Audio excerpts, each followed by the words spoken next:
Mon nom est Jean-Claude Poitras, de designer de mode, de créateur, donc je me suis transformé en designer aujourd'hui multidisciplinaire, mais j'ai toujours la mode dans la peau.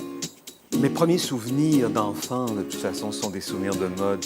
À l'église, à la messe le dimanche, il fallait toujours que je sois au bord de la rangée principale parce que lorsque les gens allaient pour recevoir la communion et lorsqu'ils revenaient, pour moi, c'était mes premiers défilés de mode.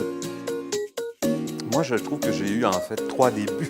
69, 72, ma première vraie, véritable collection. Parenthèse que j'ai ouvert en janvier 1972. Mais c'est 76 où là, ça a été vraiment l'éclatement de tout. Et à l'époque, c'était très souvent mignon, joli, avec plein de petits imprimés très féminins auxquels je ne m'identifiais pas du tout. Moi, je suis arrivé avec la non-couleur, les manteaux en alpaca cognac sur du gris charcoal, les manteaux les plus longs qu'on n'avait jamais vus, un style très, très, très masculin, féminin. C'était totalement à l'opposé de ce qui se passait à cette époque-là, chez les autres designers d'ici.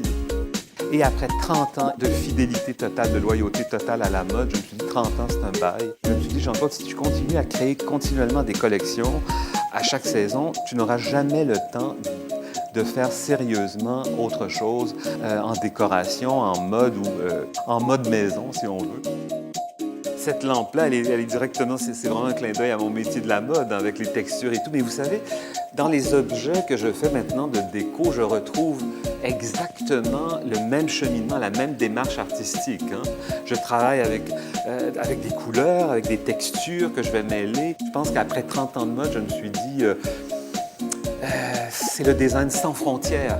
C'est ça qui m'intéresse. C'est dans ma peau. J'ai toujours dit que le jour où je cesserai de créer, le jour où je cesserai de rêver, c'est que je serai mort.